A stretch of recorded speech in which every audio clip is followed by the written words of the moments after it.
Hello everybody and welcome back to part 2 of the Barony class tier list, starring me, Zach, a guy who plays Barony. When we last left off, we had covered quite a few of the classes in the core game. Today, we're going to be making a honest-to-God effort to finish off the rest of the ones from the base game. And then, next episode, we should be able to finish all the DLC classes. We're going to start with the Wizard. Wizard is our second full caster class, which is kind of funny. The cleric is capable of doing some spell casting, and the rogue isn't awful, but the healer and the wizard are the ones that so far we've run into. As always, I'm moving the wizard into B tier for now, just while we talk about them, and then I'll move him up or down as necessary. As before, we're going to be starting with starting stats. HP, 20. Pretty bad. Pretty not good, I would say, and argue. However, MP starts at 50, which, if I remember correctly, is in fact the highest starting mana thus far. I'm pretty sure that the cleric starts, or the healer, I should say, starts with 40. So, starting off strong there. In terms of attributes, you start with 0 strength, which makes sense. You know, you're a little wispy boy. -1 dex, which does hurt a little bit because it does slow you down a smidge in the early game, but really doesn't come up all that often. 0 con, obviously, a bit of a squishy boy, a bit of a sad boy on that front. 3 int, which is pretty good, just in general, but is actually made better because of your starting equipment. So 3 int, pretty awesome. I think it might be the highest starting int in the game. Don't quote me on that though. Perception is 1, which is nice, and charisma is -1, which is irrelevant largely. So you're kind of front-loaded into spellcasting, and you're okay at appraisal right out of the gate. Moving into skills before we talk about overall playstyle though, you start with 10 in appraisal. This was increased relatively recently with the Quality of Death update, as I've noted before with some of these classes. The appraisal skill being 10 and your perception being 1 means that you do have a pretty decent chance of appraising most early game items. It's very helpful.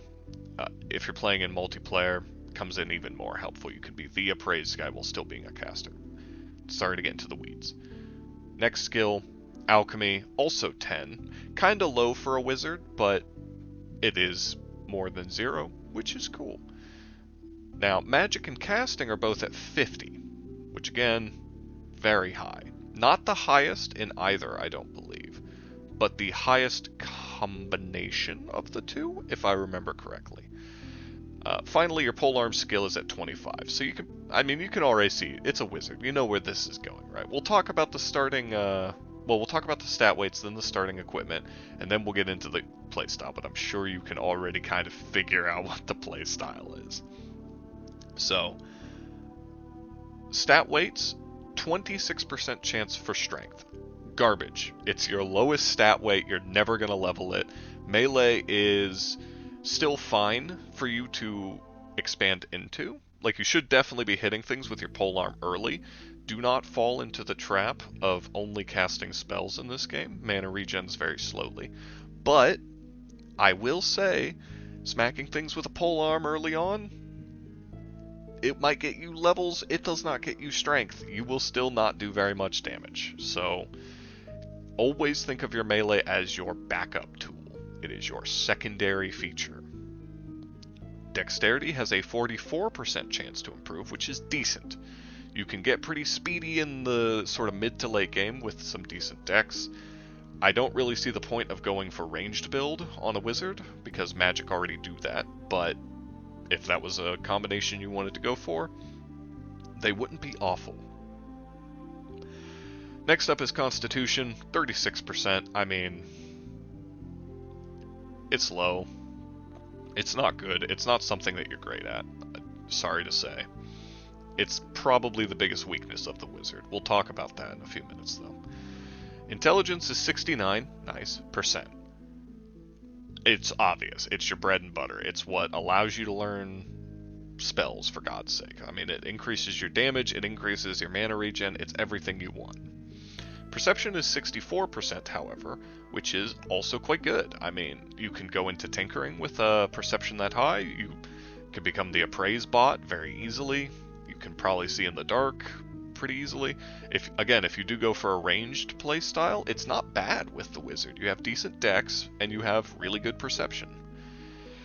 And then Charisma's 35%, which is not quite your lowest. Constitution is higher, so I would rate that overall a net win, but losing out on strength and gaining leadership is kind of poopy. It's not good, basically.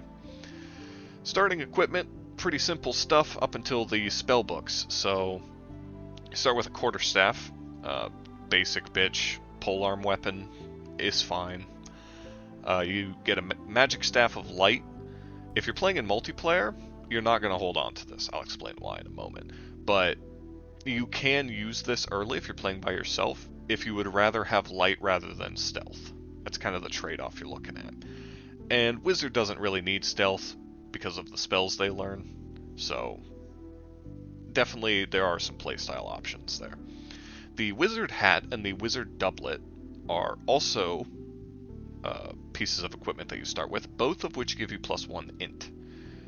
Obviously quite good. You can also get your Wizard hat blessed as you play through the game, and that will increase the int value as well, though generally you have better options late game, as well as the artifact helmet itself, so it's good for the first couple levels. It essentially means you start with +5 int, which is significant and is good enough to let you learn quite a few spells very quickly into the game that other classes would never have access to.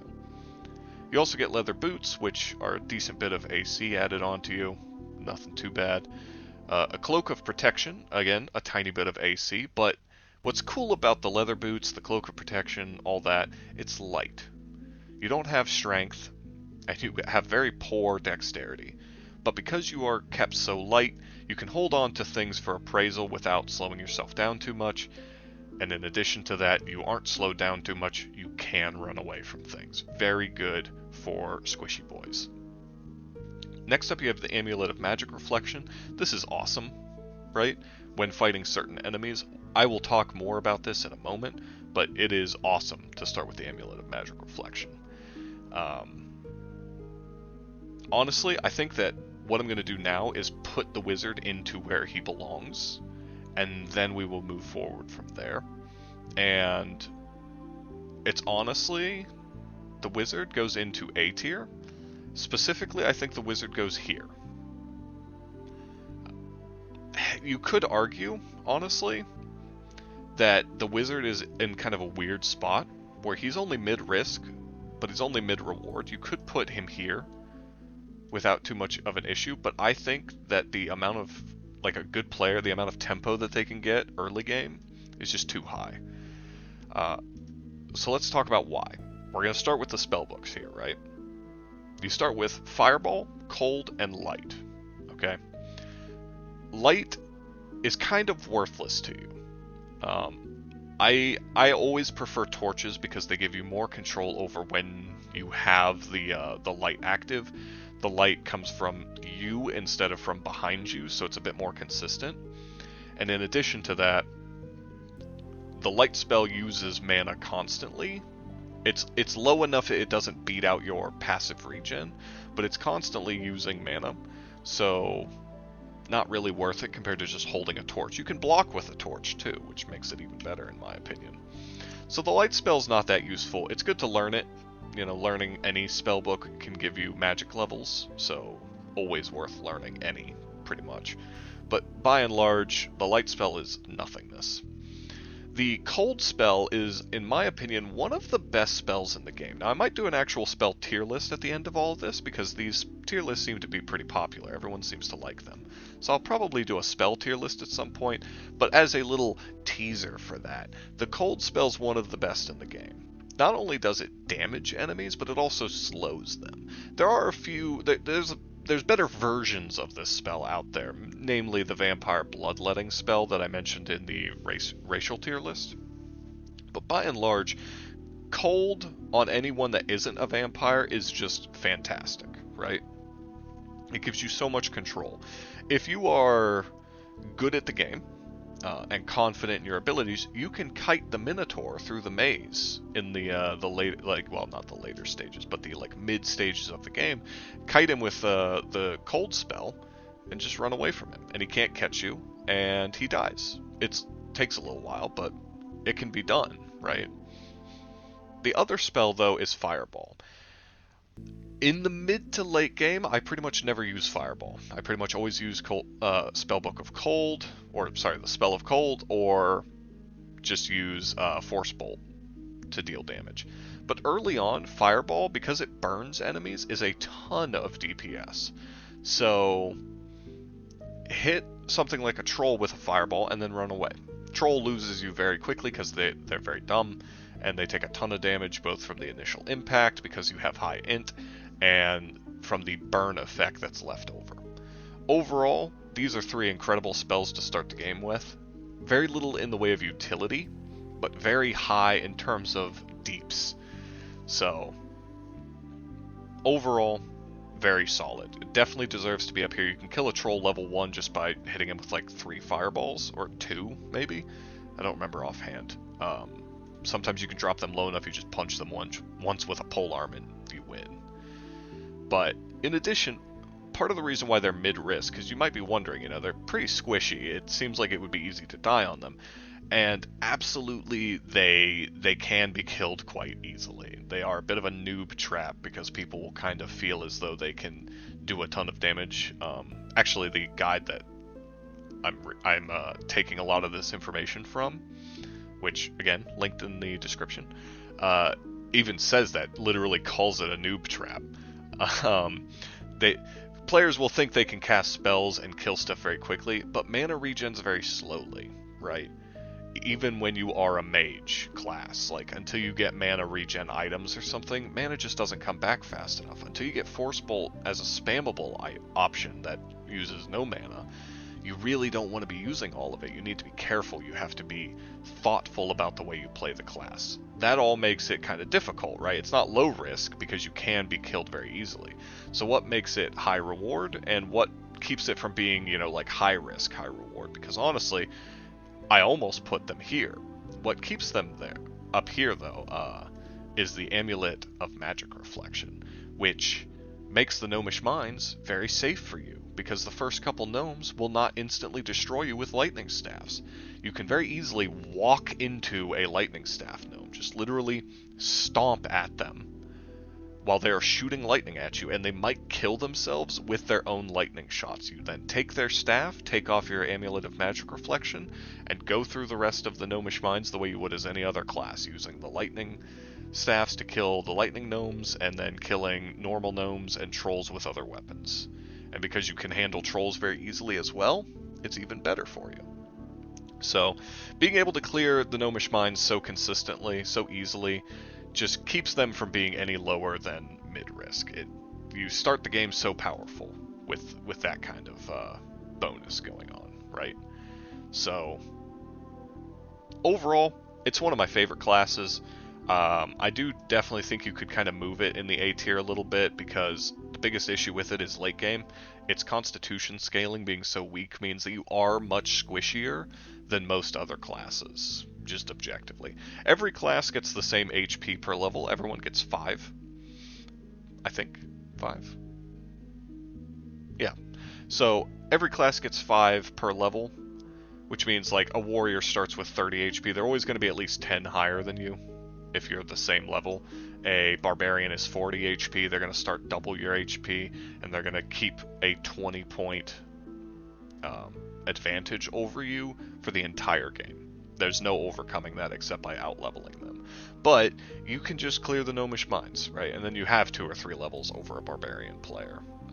And yeah, you can clear the Gnomish Mines as any of these classes. Honestly, the rogue can kind of do it really sneakily and easily if done right. But again, in the late game, very few classes can have an int as high as the wizard, right? With a 69% bonus to it. So, by and large, I think that the wizard deserves mid-risk, high reward. You could argue, like I said, putting them in B tier, mid-risk, mid-reward, if you don't care about the int, but if you don't care about the int, you're not going to play a wizard. That's, duh. Their biggest weakness overall is that they have poor strength scaling, because, like, even their charisma is lower than their other stat scalings, so meh. I think it balances out. I think they end up being high reward. Late game, wizards feel strong. So when talking about the races that work well with wizards, I know I'm not doing that with everything. I do want to note that wizard is a little bit harder on skeleton and goatman, because those two races are both pretty bad at general mage play. They are doable. You can play them. They have a bit of a hard start. However, the hardest one is goblin, obviously.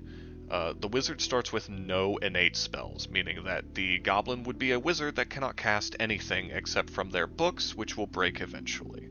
So there's that to just kind of keep in mind. Goblins are really bad at wizards specifically for the same reason that they are bad at healer. Now, in multiplayer scenarios, because I hinted at some of this earlier on, there are a couple things that you can do that should be noted. A, all of your books should have high enough durability for you to pretty easily share them with your teammates, right? Which is nice. If you have anyone who can learn any kind of spells, like a cleric or something, you can chuck your spells at them. They might not be able to learn all of them, but even if all they can do is learn light can be spammed to level you up to level 40 in magic and casting, at which point it stops giving any XP. But that's enough to get even like a barbarian. Once they can actually learn the spell, it's enough to get any class to the point where they can start casting and learning most spells in the game, right? And that actually is what I was talking about when I mentioned the Magic Staff of Light. You don't want to use that. You can use it for a couple extra levels, but especially if you're playing with a full martial class as your teammate, you want to just, like if you're playing with a fighter or a barbarian, you want to just chuck the magic staff at them. They'll be able to get some magic and or casting levels off of it, and if it breaks, they can sell it or just chuck it. It doesn't really matter. It's not very useful to keep around. It's just extra weight in your inventory. You might as well get rid of it. If you're playing in like pubs or something, maybe you could use it for yourself just to get rid of it. But I would say if you're playing with friends especially, chuck it at one of them, give them some extra starting HP, and you don't have to really worry about it. The wizard can already fill the role of appraise bot, which means you already can get tons of XP early on from appraising all the stuff for your friends. For this reason, they work pretty well with classes that have poor appraisal, like, we haven't gotten to them yet, but the Conjurer comes to mind as a good example. So, keep all that in mind. Wizard is good, has some utility with the slow effect and the ability to kite powerful enemies around, but by and large, needs to be babysat a tiny bit throughout the game. So, now we can move on to the Arcanist. Now, the Arcanist is my generally least favorite class in the game, actually. Which you might think is weird, because I am the wizard. I'm the hobo wizard. Wizarding is my business. Magic is my life, right? But the Arcanist never really gelled for me. I have been playing them on stream a bit, here and there, and I've been enjoying it. But it's the first time that it has ever meshed well for me, and even then it took a couple of starts and some experimentation.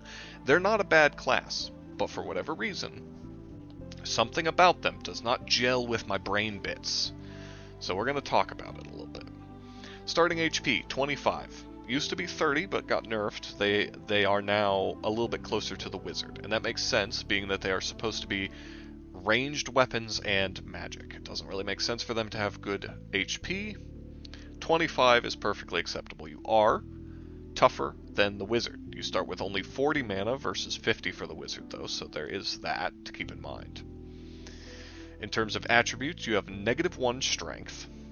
You are very weak, and let me tell you, that hurts early on when you're trying to appraise multiple things.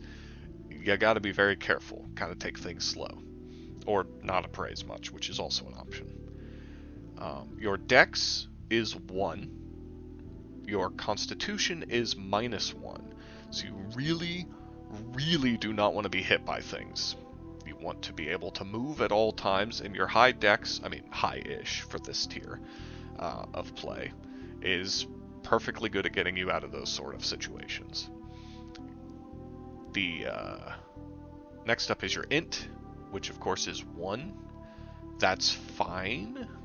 It's nothing special. It does give you a small boost to your magic and stuff, which is pretty cool. Your perception is also 1, which is good, obviously, for both the fact that it gives you better night vision and also for the appraise stuff early on, but it should be noted that perception also affects ranged crits, which is very helpful since you start with a crossbow. Finally, you have -1 charisma, which, you know, I think makes perfect sense. If I see someone playing an Arcanist, I'm immediately turned off by them. I'm kidding. But charisma being low, doesn't matter, it's a dump stat. Fantastic, love to see it. Next up, starting skills. What we've got here, Tinkering, 25. That's pretty good. That's pretty good. I forgot they had a Tinkering skill, actually. That means that they are one of the few classes in the game that can transition very smoothly into Tinkering. Because 25 is enough to start doing cool stuff. Magic is 25 and casting is 50. It's worth noting here again what that kind of means for the class, right? Wizard has high both. I believe that Healer is similar to Arcanist in that they have high casting but low magic. What that means is you can't learn spells very easily, right? If a wizard throws you Fireball, you might not be able to learn it. Now, I don't know for sure about that. It's just an example, right? But you can cast like a motherfucker. You pretty much never fail your casts anymore at the point where you're at 50 casting, right? So you're good. Once you can learn a spell, you can cast it, no problem. If you get your casting up to 100 quickly enough, you also get Force Bolt, which is then free for mana. So you can spam that to get your magic all the way up as well, which is pretty good. That's irrelevant because of some other stuff about the Arcanist. We'll get there when we get to equipment, though. They also have 25 in stealth and ranged as well. 25 stealth is pretty good. 25 ranged is pretty low for a ranged class, and you really feel it in the durability of your items, which, again, we'll talk about. They used to have sword skills, according to this guide. Now they do not, though, so I don't know if you happen to be a returning player from before the Quality of Death update. They are not good with swords anymore, at least not starting out. So just kind of keep that in mind. Next up, we have the stat weights, which we'll talk about. They have very easy stats to talk about. I can kind of just talk about 3 at a time here. 3 of their stats have a 35% chance to increase. That is Strength, Constitution, and Charisma. Charisma is your dump stat. That's fantastic that that's so low. But the fact that you have low Strength and Con, and they are the same as Charisma, is kind of a bummer. Like, the Wizard had lower Strength and barely higher Charisma, or Constitution, sorry, but he did have higher Con, which is a little bit of a hit. But the fact that you have 64% Dex, Int, and Perception, I think is quite good. Stat growth-wise, they are in some ways better than the Wizard overall. Like, the Wizard is very focused on Int, right? These guys are more focused on 3 different things at once, which is pretty cool. You can very quickly become extremely good at the the 2 things that you do. But trying to branch out into melee, not your strong suit. In fact, the opposite of that. Now, for starting equipment, you start with a crossbow. You start with a magic staff of opening. That's pretty good, right? You start with a hood, leather breastpiece, leather boots, and a cloak. All quite good. In addition, as of the Quality of Death update, you also start with 15 arrows of fire, Potion of Restore Magic, which I don't really note, but every magic class starts with Potions of Restore Magic, just as a note of interest. A Magic Staff of Fire, and 2 Scrolls of Charging. So you start with 2 different Magic Staffs, right? One is Utility, you want to keep that one around, and keep the Scrolls of Charging for it, for the future, until you get a Spell of Opening. The Magic Staff of Fire is pretty good. And in fact, because that's all of their items, we can kind of transition smoothly into talking about gameplay here. I'll tell you what spellbooks they start with in a moment. But you can use the Magic Staff of Fire to also clear out lightning gnomes. It's a little bit less reliable because you kind of need to let the burn damage do some of it to get maximum value. But you can also just spam 3 fireballs down a hallway and kill a gnome and just be like, cool, worth it, awesome. And with the Scrolls of Charging, you can do some funky stuff with that as well, charging up lightning staffs if you prefer them over the fire ones and that kind of thing.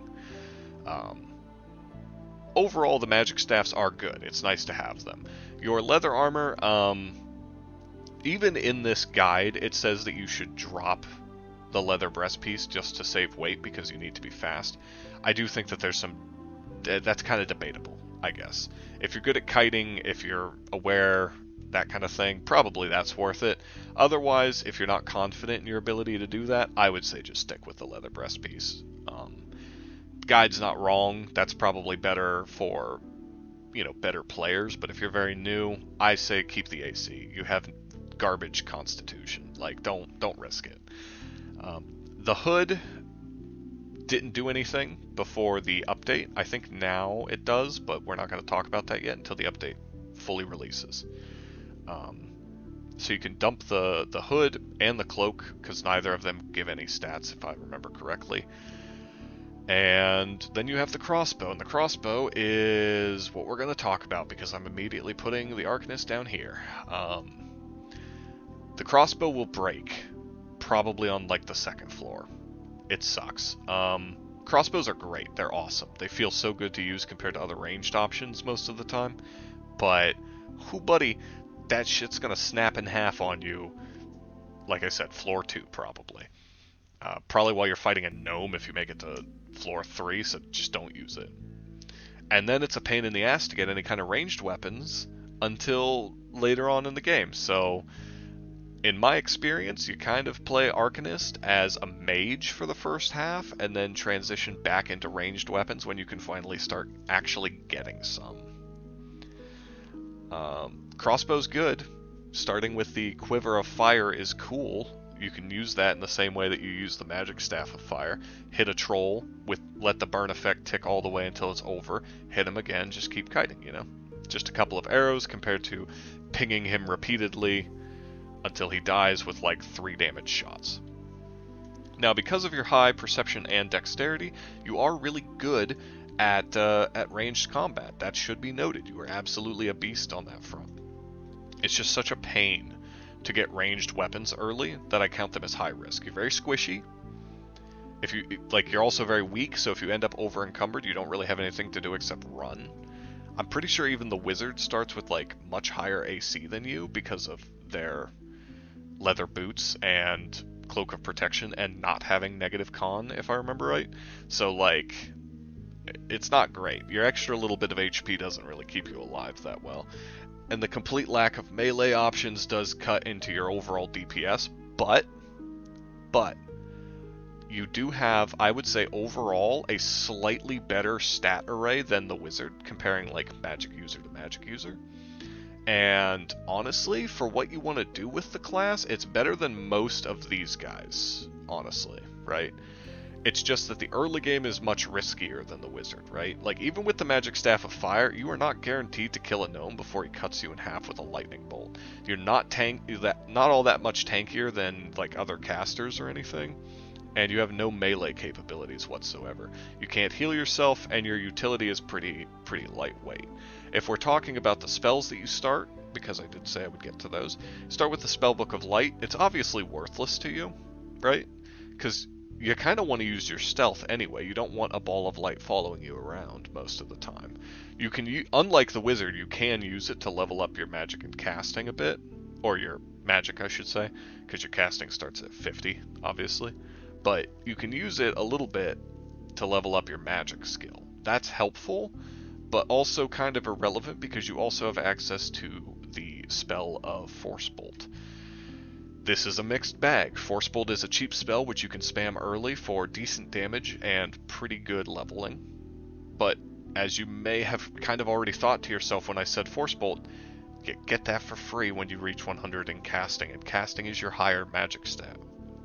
So you don't need to learn Force Bolt. It's fine if you do, but it's kind of a wasted piece of equipment. It's something you're guaranteed to get no matter what if you're focusing on your magic at all, right?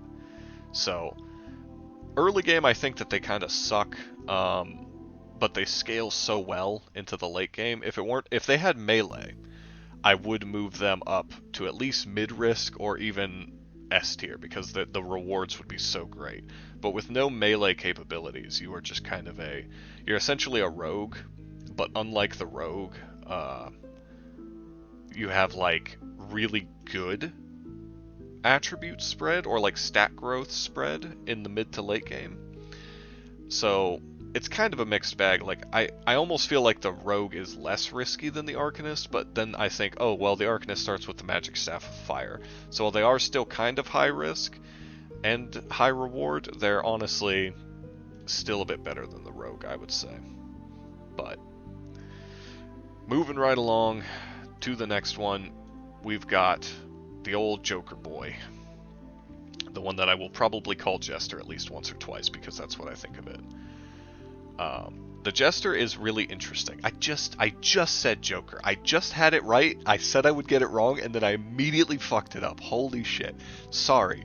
The Joker is one of the most interesting classes in the game, absolutely. In fact, this guide, it rates the different classes based off of survival, complexity, and fun. And it just gave like an infinite number of stars in the fun category for Joker, and I completely agree. So Joker starts off with 30 HP and MP, right? So 30 health, 30 mana. Fantastic, very balanced, we love to see it. Starts off with -1 strength, 0 con, -1, or sorry, why did I say con? Oh my god. -1 strength, 0 dex, -1 con. Okay, so a little bit weak physically, a little bit squishy, but fine on the dex front. They do start with +1 int, which is nice, 0 perception, which is a mixed bag, and 1 charisma, which that's obviously worthless. Their starting skill points are 20 leadership, which is pretty good actually, 25 trading, which is sort of a nothing stat to be honest, 25 tinkering, so as good at tinkering as the Arcanist, not bad, 25 magic and casting, which is also pretty good. With your int, you can actually like learn some early game spells here and there. They also have 10 in stealth, which is very nice, and 20 in ranged, which is cool because of their starting equipment, but pretty mediocre. They have a lot of skills spread out over a lot of different skill categories, but not a strong focus in anything. And in fact, when we look at their stat weights, they have a 50% chance for all stats. So you can truly build your Joker however you want. That is kind of their whole deal. Now, we are going to talk about their starting equipment here, but before we get into the starting equipment, we're just going to talk about overall playstyle because your equipment doesn't really influence it fucking at all, really. Joker is good at whatever. Joker can be good at anything. They are designed as the challenge class, so they are immediately going here, and they are like at the bottom of this tier. They are very risky to play early compared to the Arcanist, but their reward is also much higher than the Arcanist. If you get good at Joker, I would honestly move them to mid-risk, high reward, because they can, if you're good at the game, like there's almost no risk to playing any of the classes, to be honest. So they're just only rewards, just very strong all across the board. So talking about playstyle, it is whatever you want to be. But talking about starting equipment and how that influences things, we'll get into that now. You start with a slingshot. This is really good. Slingshots seem to like take forever to break, which is awesome. So you can use this to farm up range skill off of trapped enemies or trolls that you kite or something like that. That's great by itself. You also start, as you probably guessed from the picture there, you start with a Jester's Hat. The Jester's Hat is blessed now, as of the Quality of Death update. It increases your charisma. Because it's blessed, it increases it by 2. Now, we here on this channel hate charisma. We are widely known as the most uncharismatic of people. However, getting a little bit of extra charisma is not terrible because you have a leadership skill. So early game here, not too bad. In addition, the Jester's Hat is pretty good because it's lightweight, but because it's blessed, it also gives, you know, a bit of armor. And eventually you can upgrade it into stealing the Potato King's hat if you wanted.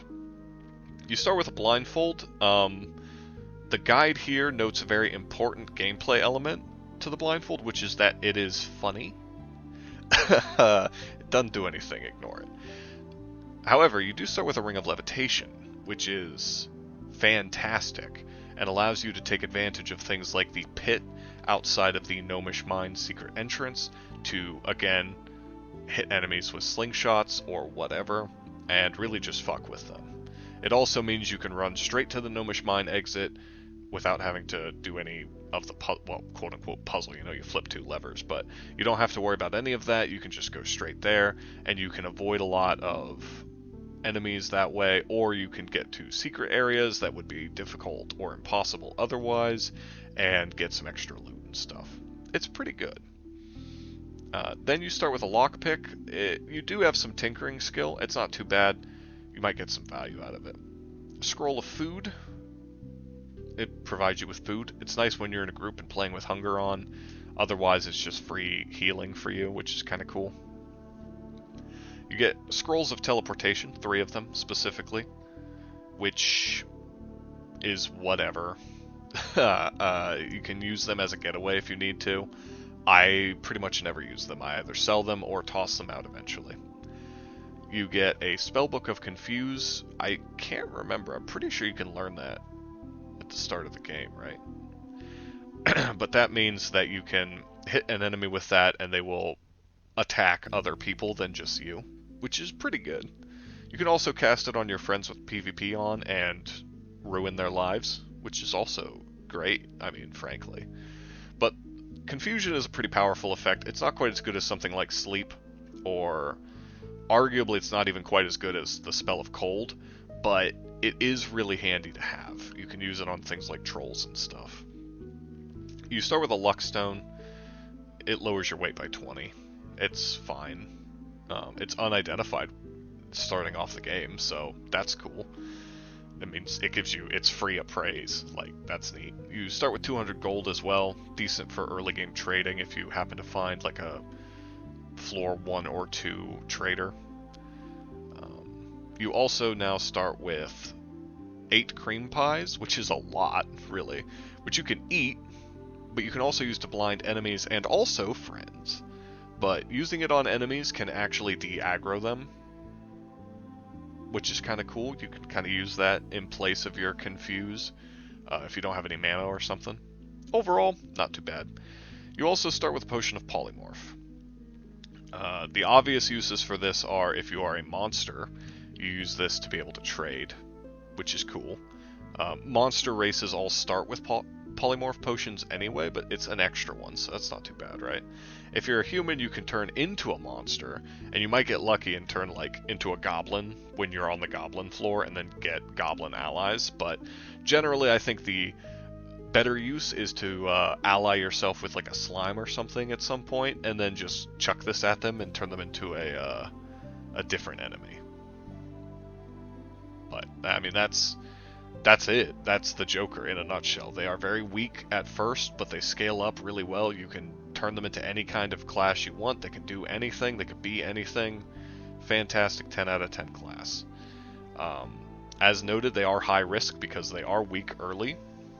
But once you learn how to take advantage of them, they're not too bad. What really makes them high risk is that they're not very good in the Gnomish Mines. You know, kind of the opposite of the Arcanist, where the Arcanist is pretty good in the Gnomish Mines, but suffers a little bit outside of them early on. Whereas the Joker is pretty good outside of the Gnomish Mines. You can kite enemies with your weak little slingshot and deal decent damage slowly, but, you know, steadily. But once you get to the Gnomish Mines, it's difficult to kill the first lightning staff gnome. Once you do, then you're great. Then you're sitting pretty at that point. But up until then, it can be a little bit spicy. So definitely a class. This is possibly the best example of a class that would be S tier if the tier list was set up specifically with how powerful they can be in the late game. Because obviously this guy's stat array dumps on all of these, right? 50% to anything, you can be whatever you want, right? You can be the legendary melee constitution int perception boy of your wildest dreams. But overall, Joker's one of my favorite classes in the game. I don't play it in multiplayer very much, but honestly I probably should because it is a lot of fun. Alright, so next up we have the Sexton. Putting them there for now again. Sexton is one of my favorite classes in Barony, and one of the more interesting, I think, especially out of the vanilla classes, which there are definitely a lot of interesting ones in here, but there's also a lot of like, this is wizard, this is fighter, this is barbarian, you know, it's kind of generic fantasy classes. The Sexton, however, fills a niche that I don't see handled very often, which is kind of a stealth mage, stealth wizard, right? So getting into their starting stats, they have 30 HP, which is actually pretty good. Like that as a caster, that's pretty chunky. They still have 35 mana, which is, again, still pretty okay, all things considered. They have -1 strength, they have 1 dex, -1 constitution, 1 int, and 0 perception and charisma. It's pretty decent. I mean, your dex and int focused early on, but you don't have negative perception, so you are okay at getting into appraisal. And your -1 strength and con is not great, but you have tools to overcome that, which we'll get to. Skill point wise, we're looking at 20 in alchemy, which is one of the higher ones we've seen so far, if I remember correctly. It's decent, of course, as any alchemy skill really is pretty good.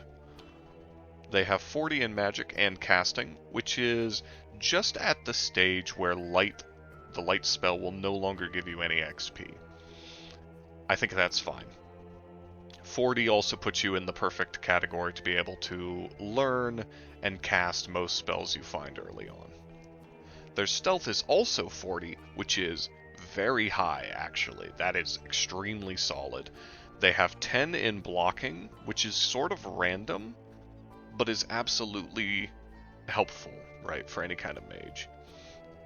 In addition, they have 10 in maces, and they have 20 in ranged. We'll get to their weapon skills here in a little bit when we talk about playstyle.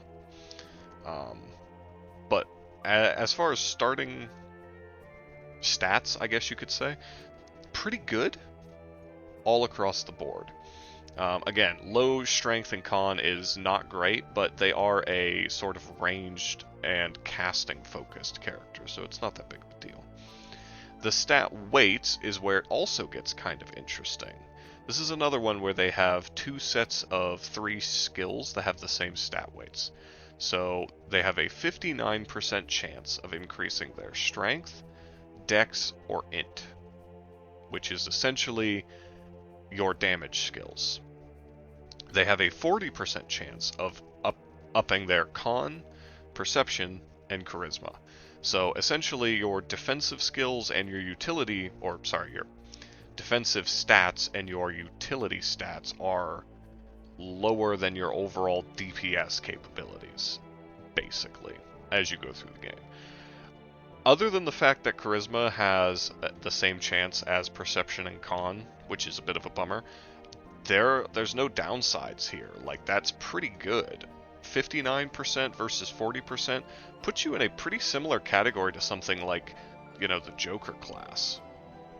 So you can really choose which path you want to go. You can eventually become a good melee character. You can become a good caster character. Whatever you want to do, really. In terms of their starting equipment, this is where we actually get some pretty good stuff. They start with a bronze mace, which is pretty weak, and they don't have crazy good mace skills, so you might suffer a little bit on the melee front starting out. I would recommend using your stealth to overcome that. They start with the Fez, which has no special effects at all. It doesn't even seem to have any special effects in the new Eat My Hat update. Very disappointed. What the fuck? Even the guide here says that the Fez is the most beautiful hat in the game. Why doesn't it give stats? I am enraged.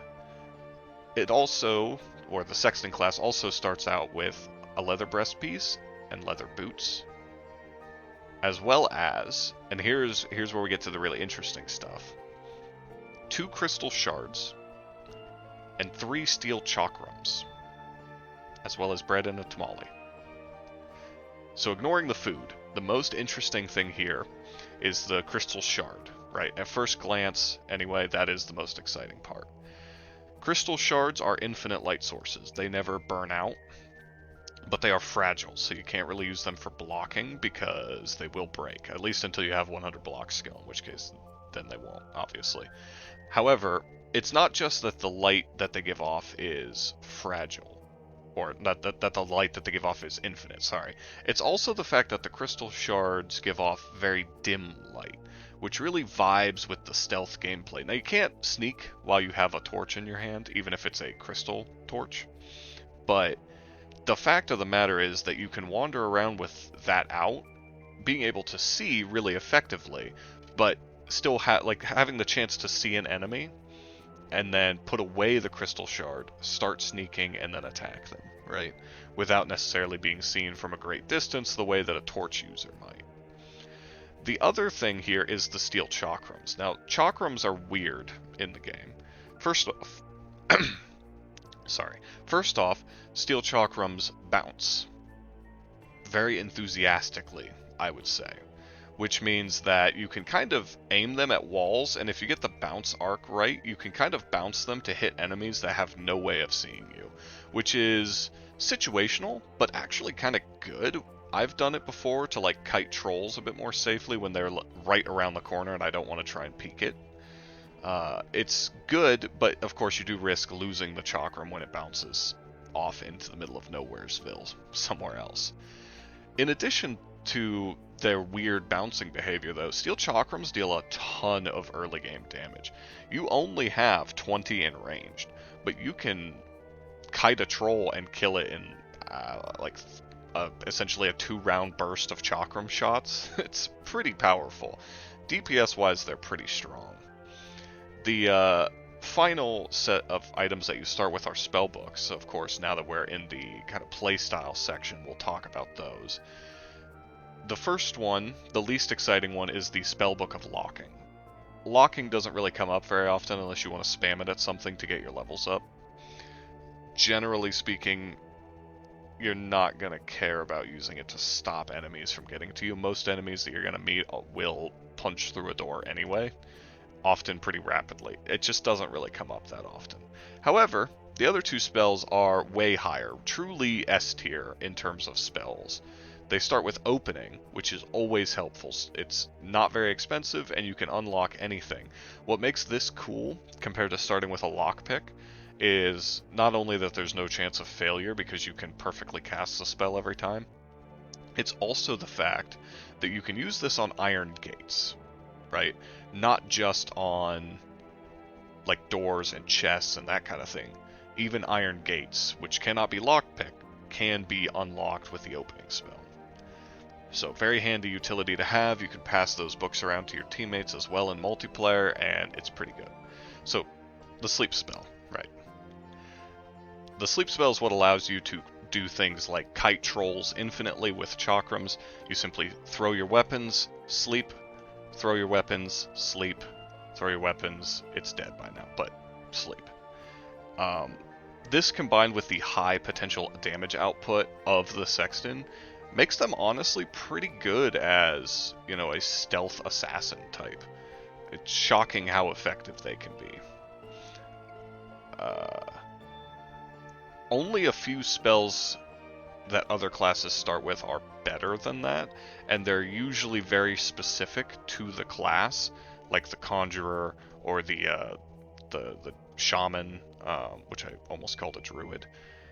There's a few others as well, like the spell of cold is pretty comparable, I would say, to the sleep spell.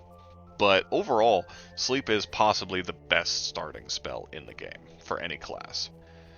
And the overall playstyle of it, I think, is really solid. Like, it just has such an excellent gameplay loop because you're good at all damage types, and that's what really matters in this game more than almost anything. If you play to the stealth strengths of the class, it's very hard for any enemy to pin you down. It's a 10 out of 10 class is basically what I'm getting at. Overall, I would put this, I almost want to say high risk, because I do feel like for new players, the Sexton has a little bit of a learning curve, right? I think I am. I'm going to put them at the very top of high risk, high reward. For players who kind of have a better grasp of the game, I think that they're more like up in the A tier, but if we're balancing between players who are both good and players who are new or just bad, I would say Sexton kind of lands in the middle. They're sort of a C tier. They are absolutely S tier overall in terms of like power, but that goes for every class in the game. Everybody can become broken. I think that they are very comparable to the Joker, where, you know, these two classes can absolutely pop off. As soon as you learn their early game and you get it down, you can start building your class to your specifications instantly. And it is fantastic across the board, consistently. Very good. It's just that early game can be a bit tricky. They are okay in the Gnomish Mines. They are pretty good against trolls and stuff. They can suffer from getting attacked by multiple enemies, and they don't really start with the same level of consistent range damage that other classes might, like the rogue, you know, starts with a bow or whatever. The short bow, I think it's called. Like, things like that are just a little bit better. The Arcanist is in a weird position because crossbow breaks in 5 minutes, but for the first floor or two, overall the Arcanist has better and more consistent range damage than the Sexton. You kind of have to put yourself in harm's way or get good with the chakrams. So, high risk overall, but definitely they're on the lower end of the high risk part. But they're on the mid of the high reward part, I would say. Like, the Joker is more rewarding overall, but is higher on risk. The Sexton is lower on risk, but not quite as high on reward either. So, we're getting down to our last two in the vanilla classes section. And this one is, of course, the Ninja. This is the Naruto character. So, starting off, HP 35. This was boosted up from 20 in the before quality of death times, which I think is interesting because I'm just gonna put them where they go right now. Ninjas go up here. In fact, ninjas go. Yeah, you know what? They go here. I think ninja is one of the best classes in the game. 35 HP, 30 mana. It's fine. Strength 0, Dex 2. Constitution -1. All of that, we're looking at their physical stats to start off with because they are a physical class more than anything. They are solid across the board. A 0 in strength does lower your damage a little bit, but a 2 in dex means thrown weapons or ranged weapons are pretty strong, and you are very, very fast. The -1 con is a bit of a bummer. Equipment can kind of overcome that, but it is a bit of a bummer, to be absolutely fair here. Their intelligence is -2, which puts them down with the barbarian. Very good, very cool. Rip. Their perception, however, is 1, and their charisma is 0. So starting with 0 charisma is fine, doesn't matter. Starting with 1 in perception means that you can actually appraise stuff starting off, which that's pretty good, right? You're already a zoomy boy, and you can appraise things. So, what about their skill points? Well, you'll be happy to know that they have 3 skills. Only 3. They have 60 in stealth, 40 in ranged, and 60 in sword. So their range damage is pretty comparable to all of the other ranged, like high-level ranged characters in the game. I think it's the same as the rogue, but lower than the hunter class over here. So that puts them in kind of the second place on that front. However, they do have the highest stealth skill in the game, and they also have 60 in sword skill, which means they have the highest in sword as well. So they can sneak up better than anyone else and cut you in half with a single blow. Their base starting sword damage is insanely high. You should be looking for more swords on every one of the early floors. We'll get to that though. I'm getting ahead of myself. Stat weights. We're looking at 67% in strength and dex, 52% in constitution. Int and perception are both at 41%, and charisma is in 29%. So this means that out of all of the classes we've talked about, the ninja has the best stat weights in the entire game. Pretty much hands down. The only one that's comparable is the Joker, because it's perfectly 50%. But for ninjas, charisma is a dump stat. Fits with the weeb aesthetic. Perception and int being 41% respectively, putting them on the lower end, that's fine. You're not really here to do magic all that much, and perception is not important to you, really. Like, it's fine. You'll get some as you're going through the game, but you get what you need from starting with +1 perception, right? Because that lets you appraise stuff early. That's all you really care about. Constitution being 52% makes it your second most likely stat to improve. Fantastic.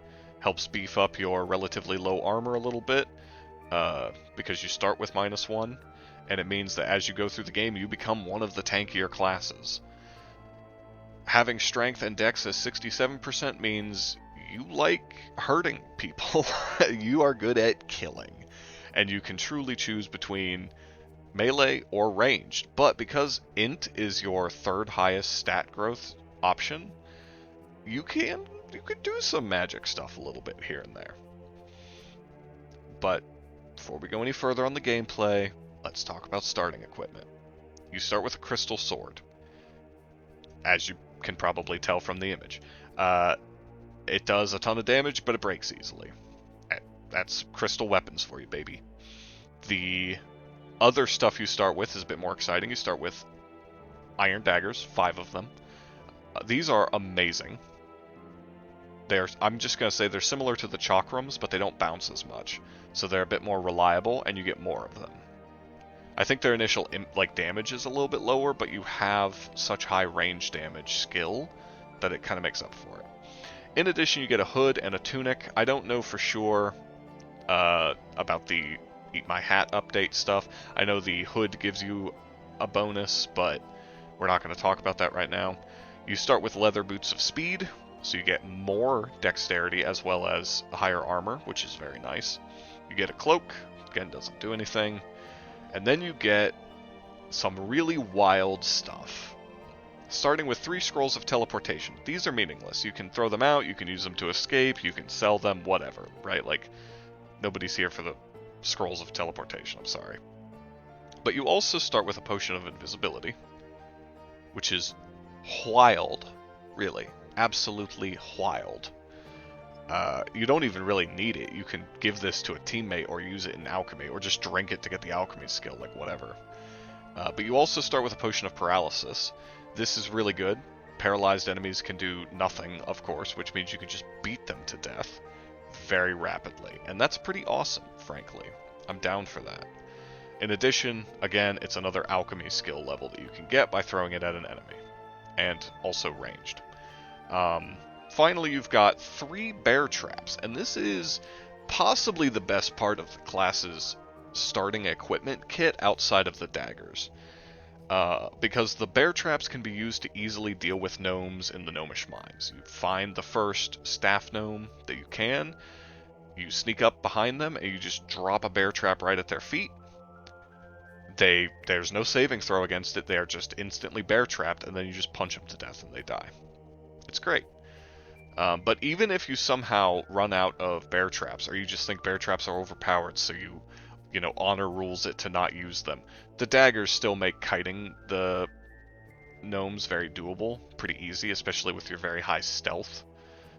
You can, even without leveling up your stealth at all in the first couple floors, by the gnomish mines, it's probably high enough that you can just sneak, throw a dagger, sneak away, sneak back to that same gnome, pick up your dagger, and throw it again.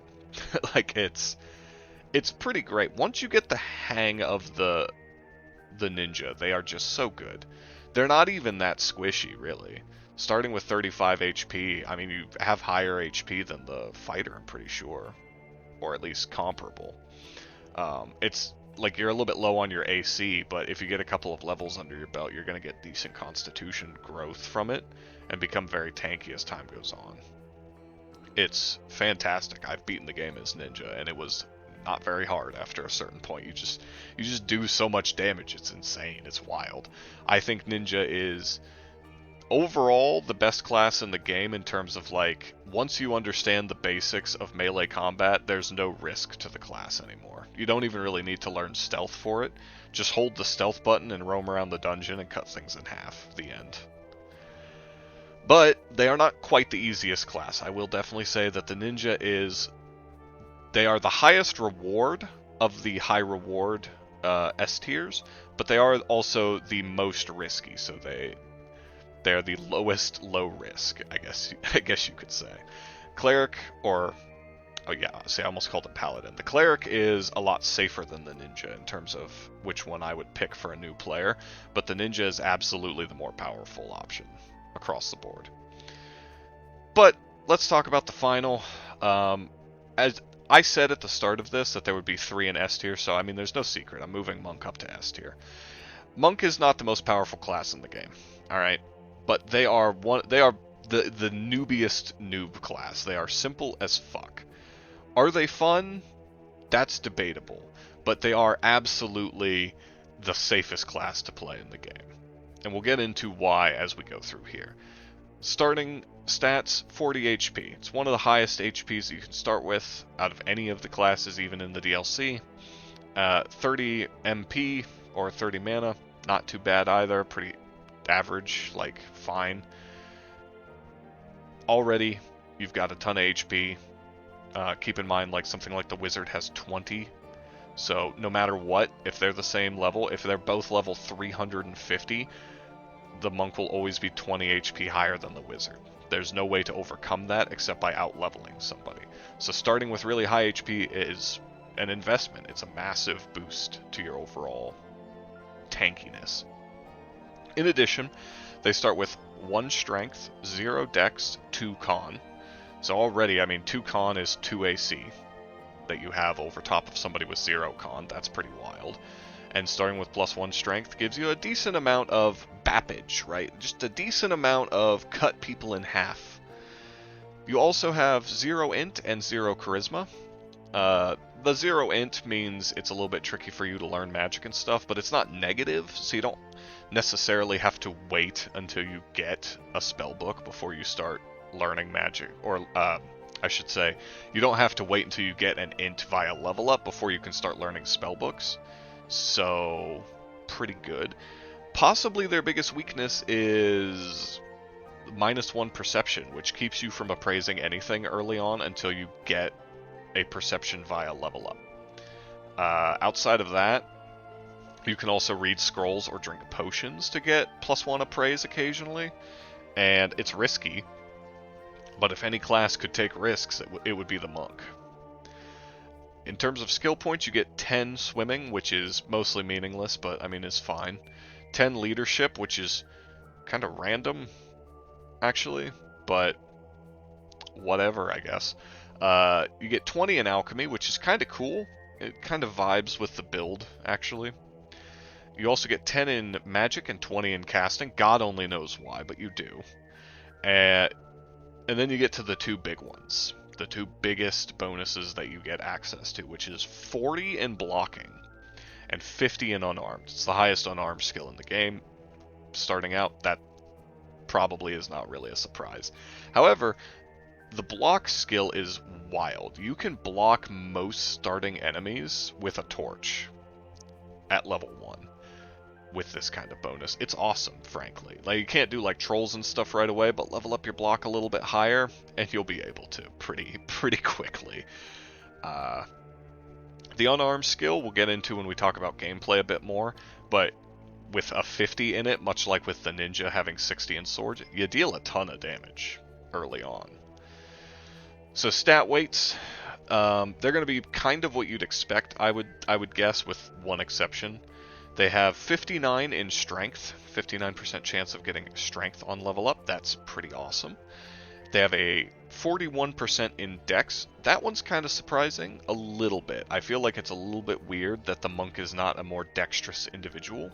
But since dex in this game mostly corresponds to range damage, it's not that big of a deal. Constitution is 66%, which I think might be the highest. Oh yeah, actually the guide says it. The monk has the highest con growth of all the classes. Fantastic, thank you, guide. So yeah, they have the highest con growth of any class. Constitution is one of the stats you want to grow the most, regardless of playstyle. You could choose to be any kind of character in the game. You want a decent con growth. I mentioned that the ninja has decent con growth. The monk has the best one. You can reach the point in the late game where your constitution is so high that your armor is so ridiculous that you can't be hurt by enemies whether or not you're blocking. They just cannot hit you. Magic is still a threat. Magic is unaffected by AC. That should be noted, but Constitution does in fact allow you to shrug off status effects as well. So it does help even against that. Then you have 41% growth in Perception and Charisma. Dump stats for you. Dex is also, like I said a minute ago, a 41%. That's all of the range damage options have been reduced for you. That's fine. That's not what you do. You're a melee boy. The lower Perception only sucks because it might take you a while to get your initial starting appraise going. But who cares? You'll get it, and then you'll be fine. Finally, you have 51% for int, which means you can kind of be a bit of a mage as you go through the game. You even start off with magic and casting levels. You're actually overall a better potential mage than a ninja is, though generally not as good as a cleric would be. So you're very flexible, you're just not good at ranged combat, which is fine, because overall I think ranged combat is the weakest combat in the game. Not unusable, not awful, I just think that it is the weakest. That's it. Getting into starting equipment is possibly the weakest element of the monk class in general. You start with a tunic. It doesn't do anything. You start with brass knuckles. They increase your unarmed damage by a little bit. They also give you knockbacks sometimes, which is kind of cool. I forgot that was a thing. I'm glad the guide notes that. You also start with a ring of slow digestion. This is interesting because it's one of those things that only really comes up when you are playing with hunger active, but it does work on any kind of hunger, which includes vampire blood hunger and automaton fuel hunger, I guess. So it's really good when you're playing with hunger on, absolutely. With hunger turned off, it's pretty worthless and you can chuck it out if you want. You also have a torch. That's it. No, you do have a spell book as well. We'll talk about that in just a moment. But the point of the torch should be noted. It gives you something to block with. Before you get down into level 1 of the dungeon, there's a bunch of torches in the starting area. I would grab them, at least several of them, and then try to farm block skill as consistently as possible. It's so important to the monk's playstyle. When you get to the Gnomish Mines, heavy recommend that you get shields and you use them to farm up your block skill some more as well. Now, for playstyle, as noted, you do start with the Spellbook of Light, which, because both your casting and your magic skills are lower than 40, you can get a lot of value out of. You have nothing else to spend your mana on, just spam light every floor, try and get your magic and casting up, and get some better spells as you go through the game. As noted, your int levels up at a reasonable pace, so you can absolutely become a decent magic user as the game goes on. You can become Goku, is what I'm saying. Overall gameplay, there's not much to say. Block shit, punch shit, learn magic, win the game. The end. That's it. Monk is, in comparison to all three of these, Monk is, in my opinion, the weakest in terms of the reward. Like, the Monk, overall, its rewards are almost mid, if it weren't for the Constitution being good. Because if we look at their stat weights again, right, you're not very good at Perception, Dex, or Charisma. And Charisma, who cares? But you're okay at Int, pretty good at Strength, and great at Con. That spread is alright, like, it's fine. It's not as exciting as something like the Ninja, though, is the thing. And if you want to play a more specific style, something like the Barbarian stat growth or the Wizard stat growth is honestly more S tier than the Monk's is. But the reason the Monk is up here is because out of all the low-risk characters on this list, the Monk is the lowest risk of them all. The man goes in basically nude and is still largely unkillable as long as the player playing them remembers that the block skill exists. On the channel you can find many videos of several of us playing Monk, and generally when people die playing Monk, it's because they thought they could block something they simply cannot, or they refuse to block, or forget to block. But early on you do a ton of damage, and late game you're super tanky. It's a decent overall balance, I think. The biggest weakness of the Monk is not really tied to the class as a whole. It's the unarmed skill. Early game, the unarmed skill is fantastic. It does pretty consistent damage, and when you have a high one, it's actually pretty good damage. The issue is that, and I don't fully understand all of this offhand, but weapons are force multipliers for your overall damage, and there is no unarmed weapon. Duh, right? Which means that you're kind of locked into getting damage boosts from other sources. Now, there are two that affect your damage as an unarmed character. One is the type of gloves you have. You can find, well, you start with brass knuckles, but you can also get spiked gauntlets and iron knuckles later on throughout the dungeon that provide a damage boost as well. Much like with any other kind of equipment like this, like we talked about with the wizard hat and a few others, the jester hat actually for the Joker is one as well. When you get an enchantment with those special damage gloves, whenever they become enchanted, you also get +1 damage on them. I think it is worth noting here, I didn't talk about this with the other classes, but there are floors, secret or otherwise, where you can find special versions of most of these, right? Like most of these special equipment pieces like the wizard hat and stuff. For the monk, in the hamlet, if you kill the NPC labeled the Barbarian, I believe, he has like +4 iron gauntlets that give you a massive damage boost. Absolutely crazy shit. Cuts men in half, 10 out of 10. But outside of that, I mean, the hamlet is post-Baron content. It's kind of sad that the monk has to wait until then to get access to good weapons for himself. Before then, the only other real option you have is the secondary means of increasing your damage, which is rings. The ring enchantment level that you have will actually increase the amount of damage you do with unarmed attacks, which makes sense because you put rings on your hand. Very cool. This is not noted anywhere. It's just a thing you have to know or figure out on your own. So I'm noting it here so that now you know as a monk player. Get a really high enchanted ring, or if you're a succubus or incubus, obviously a cursed ring will do the same thing as far as I know. And kaboom, you deal a bunch more damage with your fists. Absolutely crazy. In point of fact, I'll note here, just for you monk players, if you are playing as a succubus or an incubus, and you find Shalab in the early levels, she drops a cursed ring of invisibility, which invisibility by itself already good, but it is a -5 ring of invisibility. That's pretty chunky. That's pretty good. So keep that in mind as well.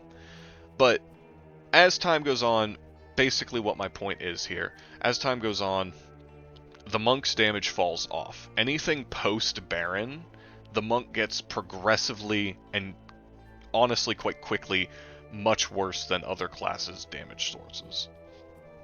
So it is, in my opinion, a good idea as a monk to either branch out immediately into a different damage type, like ignore your unarmed skill unless it's a tough opponent. If it's just like skeletons or rats, hit them with a stick.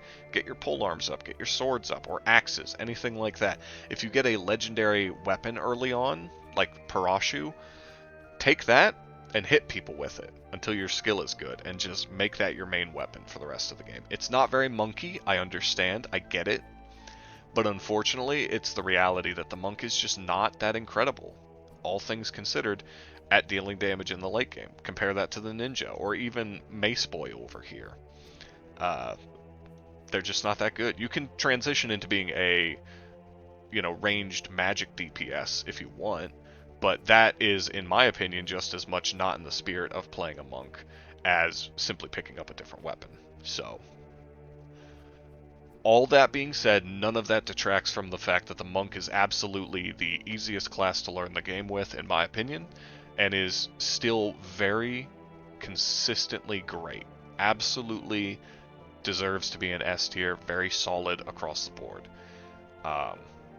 But with that done, with all that said, that's the end of the vanilla part of the tier list. I guess this is part 2.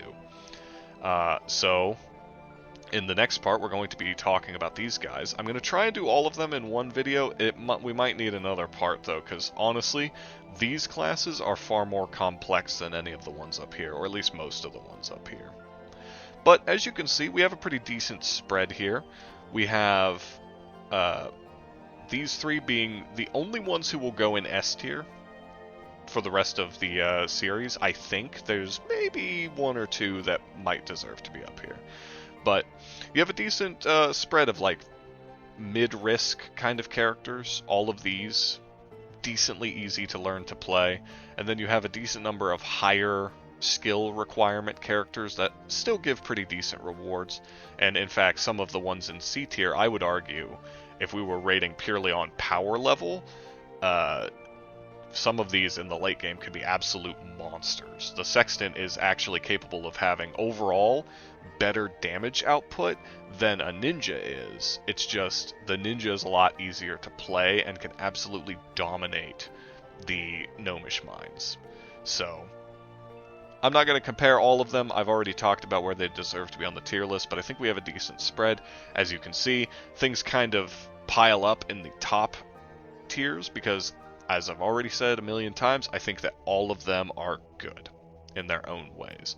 I really just feel like Rogue suffers a little bit by being weirdly difficult to make work early game, transitioning to kind of being over-specialized in the late game. But even then, even with the Rogue being down here, I still think the Rogue is not only playable, but is very, very good, and in the right hands can absolutely be a monster.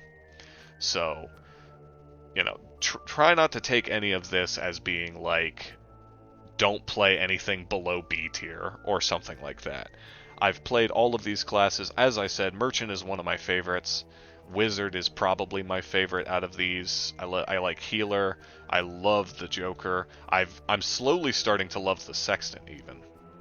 So, where they're at on this list is more or less complicated, but also somewhat unimportant, I guess. It's a vague guideline. It would be the best way of putting it, I guess. But thank you guys for watching this video. I think this is going up on a weekend, so next week there will be 1 or 2 more videos in this tier list series.